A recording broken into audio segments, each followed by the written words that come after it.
I'm Bob Agris, born and raised on Maui. Moved to Hawaii Island in September of 2018 to help with the Kilauea eruption recovery efforts.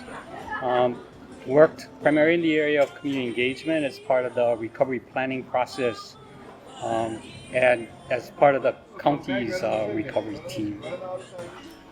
As is the case with any kind of disaster, the immediate thing was basic needs like housing, food, and the like.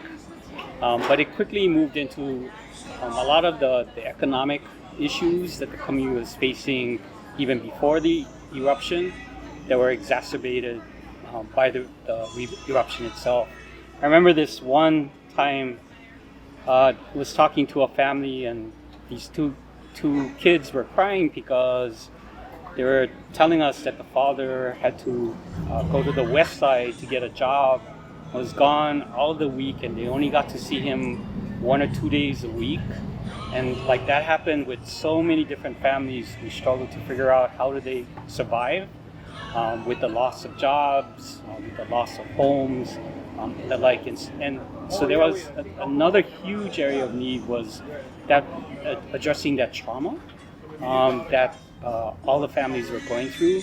I think it was even harder for the young people because I think a lot of folks think they're resilient, and they are, but they were having to go back to school and act as if nothing had happened, kind of thing. So that issue of trauma and mental health and well-being was a critical thing that also needed to be addressed, but doesn't normally get the kind of attention it normally needs.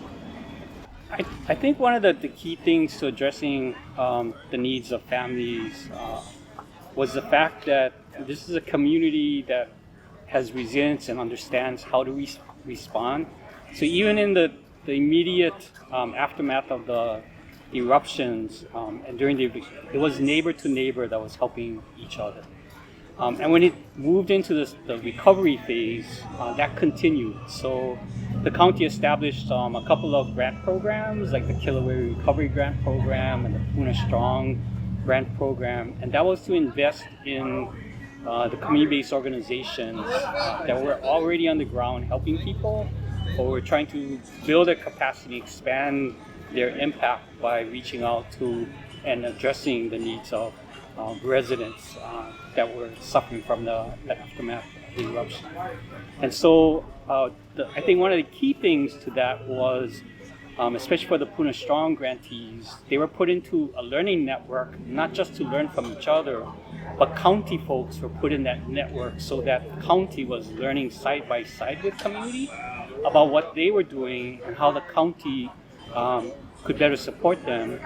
The folks of community were understanding some of the limitations and barriers that the county was facing so that they could figure out how to support the county so that there could be a better collaboration and partnership. One part of the effort between the county and the community in terms of recovery efforts was to borrow a resilience framework from Aotearoa, and it was around 6 resilience capacity areas: economic, social, environmental, built. But one of them was around cultural resilience. And so we worked with the community to establish a team around this resilience capacity area.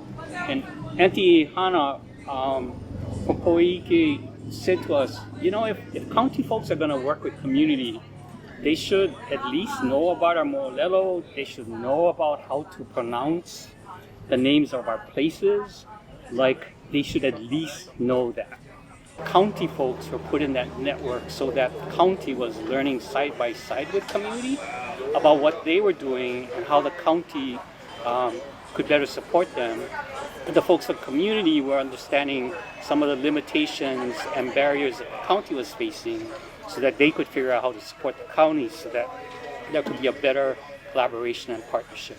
I think it was like that kind of real partnership between county, community, nonprofit organizations that have made some significant headway in not just the immediate relief to address the needs that happened right after the eruption, but continues with the real recovery effort of the community 5 years later.